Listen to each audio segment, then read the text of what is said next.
Hi అండి, నమస్తే. Welcome to నివేదితాస్ కిచెన్. ఈరోజు ఈ వీడియోలో బీరకాయ పచ్చెనగపప్పు కాంబినేషన్లో కూర ఎలా చేయాలో చూసేద్దామండి. ముందుగా దానికోసం అర కేజీ బీరకాయలను తీసుకొని ఇలా చిన్న పీసులుగా కట్ చేసుకోవాలి.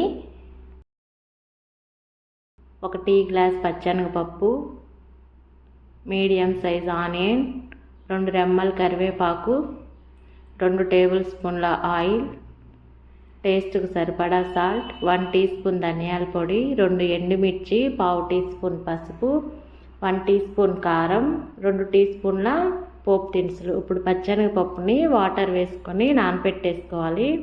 నేను ఇక్కడ ముందుగానే నానబెట్టేశానండి. ఇప్పుడు స్టవ్ ఆన్ చేసి ప్యాన్ పెట్టేసుకొని ఆయిల్ వేసుకోవాలి.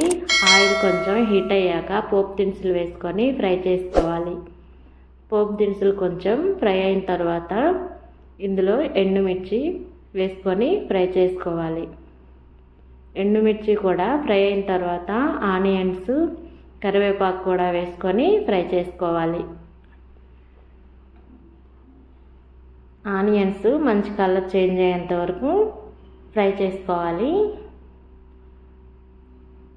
ఆనియన్స్ ఇలా కలర్ చేంజ్ అయిన తర్వాత మనం కట్ చేసుకున్నటువంటి బీరకాయలను కూడా వేసుకొని ఇందులోనే నానబెట్టుకున్నటువంటి పచ్చెనగపప్పు కూడా వేసుకోవాలి. పసుపు వేసుకొని టేస్ట్కి సరిపడా సాల్ట్ వేసుకొని మొత్తం కూడా ఒకసారి మిక్స్ చేసుకోవాలండి. పచ్చెనగపప్పు ఇప్పుడు వేయడం వలన బీరకాయలోని వాటర్ ఉంటుంది కదా, దానివలన పచ్చెనగపప్పు కూడా బాగా ఉడికిపోతుంది. ఇలా మొత్తం ఒకసారి మిక్స్ చేసుకున్న తర్వాత ప్లేట్ పెట్టేసుకొని బీరకాయలని ఉడికించేసుకోవాలి. ఇలా మధ్య మధ్యలో తిప్పుకుంటూ చూసారా, బీరకాయలోని వాటర్ అంతా సపరేట్ అయిపోతుంది. ఈ వాటర్ మొత్తం ఇంకిపోయేంత వరకు బీరకాయని ఫ్రై చేసుకోవాలండి. ఇలా బీరకాయలోని వాటర్ అంతా ఇంకిపోయింది కదా, బీరకాయని పట్టుకొని చూస్తే ఇలా తునిగిపోవాలి.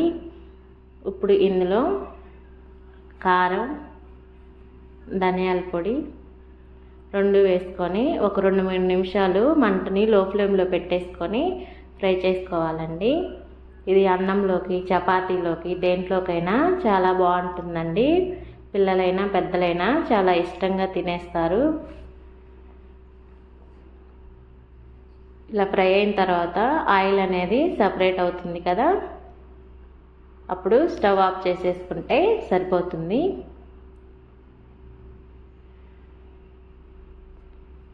అంతే అండి, ఎంతో టేస్టీగా ఉండేటువంటి బీరకాయ పచ్చెనగపప్పు కూర రెడీ అయిపోయింది.